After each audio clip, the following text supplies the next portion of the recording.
الشاب أسامة ملاك مشغل أجهزة التصوير الطبي بالعيادة المتعددة الخدمات بولاية تبسة رفقة جدته وخاله وخالته هم ضحايا حادث السير الأليم الذي وقع اليوم بولاية تبسة.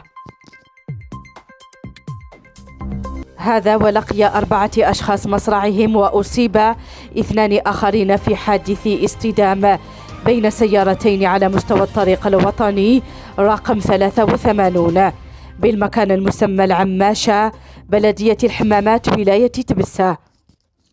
وقد تدخلت مصالح الحماية المدنية زوال اليوم في حدود الساعة 12:25 لأجل حادث مرور أليم تمثل في اصطدام بين سيارتين على مستوى الطريق الوطني رقم 83 بالمكان المسمى العماشة، أين تم تحويل الجثث من طرف مصالحها إلى مصلحة حفظ الجثث.